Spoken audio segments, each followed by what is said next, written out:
Hello there, Rezvan. Okay, let's jump into it. Let's jump into the task 2 first. So this is a tricky question. It looks like yours is on topic. I'll give you a little bit more insights in a second, but let's jump straight into it. Great opening sentence is on topic, and your next sentence here we've used synonyms instead of taking words directly from the question, which is definitely the right way to go about it, because if we do use words from the question, we're not going to pick up points. The problem with this introduction, though, is that here we've got what's called an empty sentence. I can put this into an essay about crime, about nuclear power, about higher education, and we don't want neutral empty sentences. We need to make the sentence adapted. We need to adapt the sentence to the actual topic, to the essay. So in this case, what I recommend you do is just add a little bit more, saying using examples from local marketing, or using examples from whatever this talks about, and China. Does this talk about China? Okay.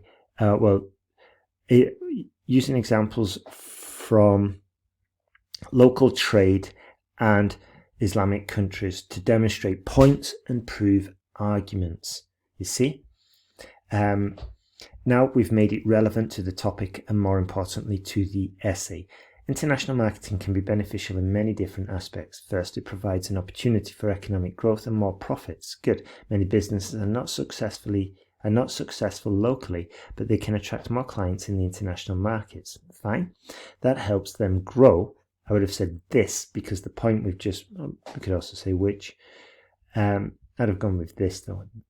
This, we use this because we've just mentioned it. Okay, it's very immediate, it's closer. This helps them grow economically. Okay. Secondly, it facilitates cultural exchange in a way that nations pass their fashion and trends along with the goods. Beautiful. The last but not least, I would stay away from these that are a little bit trite. It's a little bit overused, and it's more for spoken English. I would have said, and finally, last but not least is gaining access. Okay, and finally, the access to new customers can be transformational. Okay, we've got to elaborate on why that is good. The more people use our products, be careful.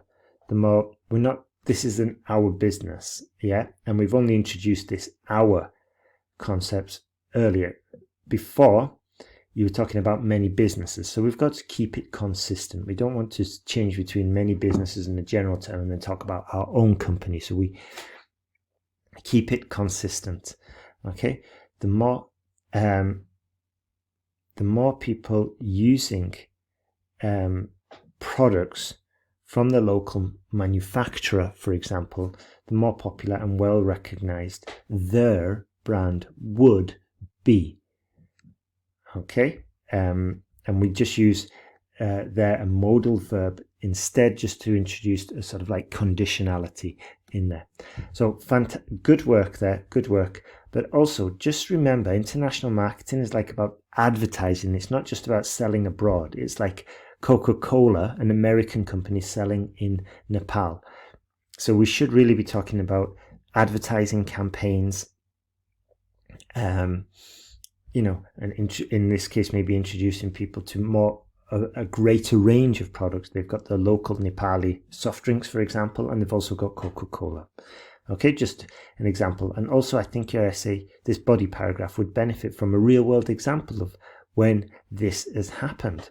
For example, a local manufacturer such as ABC Sports recently started selling in Scotland, and now they have a more well recognized brand and have a stronger economic base to employ more people locally.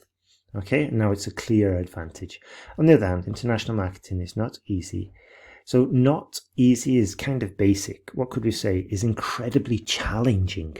Many factors pose uncertainties and challenges. As an example, political realities can be problematic because governments in different nations have their own priorities, philosophies, and approaches to international trade.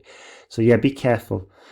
International marketing is not the same as international trade. So you might want to just jump onto Google and try and get it clear what the differences are. They might have strict rules that make business cooperation among countries hard. Cultural differences can also pose special problems for international marketeers. Good. Marketers. Global customers exhibit considerable cultural diversity in terms of needs, preferences, expectations, language, etc. Great list there. Lists are very useful. They give you an opportunity to add some topic-specific vocabulary in there. For instance, some Islamic countries might not show interest in buying alcoholic drinks due to their religious beliefs. Great example there. That is fantastic. That's what we need, the real-world examples, because they'll help you with your introduction and they just demonstrate your point very clearly. In sum, I believe that expanding a business into global marketing, we would say by or via global marketing, is no easy feat, fantastic, and requires considerable, let's just upgrade the vocabulary, planning, preparation, and research. However, a successful international market brings many more benefits to a country rather than being invasive. Okay, good. So be careful here. It's not very clear. I'm assuming you mean for the sending country. Well, it's not clear whether we're talking about the country that's launching their products or the countries that are receiving the new products. So just be careful there. I guess we're talking about receiving because it said rather than being invasive, but that's an assumption I have to make. You're making me, the reader, the IELTS examiner, when you do write your essay, you're making them work in assuming, and we want to avoid that, and we can avoid it just by being clearer. So great work there. In our online course, we've got lots of tutorials to give you a structure which makes it far easier and far quicker. The bar chart gives information about the number of overseas students who applied to the universities in Britain in 2009 and 2014. Beautiful. Overall, the percentage of students who enrolled in most universities has increased from 2009 to 2014. So the chart shows Brighton has been the most popular university among international students over the years. Wonderful. Great observation there. It's always recommended to introduce the maximums and the minimums. It is clear that Birmingham University has the largest increase, from 8% in 2009 to 12% in 2014. Great observation again. While Cardiff University experienced a fall from 2% to 1%. Beautiful. Good observation there as well. Although all universities went under changes. Now I'd rephrase that. Experienced changes. The proportion of students in Liverpool remained stable at 8%. So excellent there. Well done for spotting, the exceptions and the maximums and the minimums, as I said before. So great work. The universities such as Bristol and Leeds each had changes, but in a small proportion, in the range of 1 to 2 percentage points of growth. Glasgow, Edinburgh, and Manchester were the three universities that experienced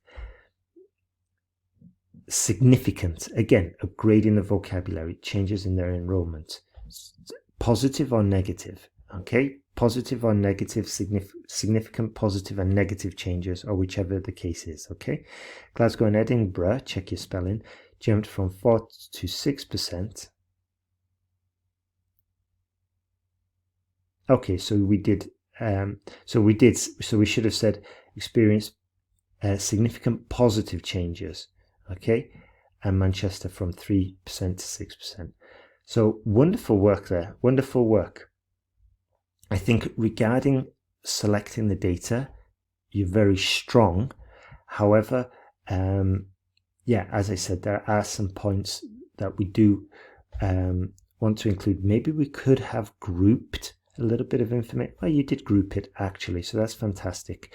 I think if we could improve upgrade the vocabulary, we're on the right track there. So fantastic work there, Rezvan. Keep the essays coming, and I wish you all the best with your IELTS preparation.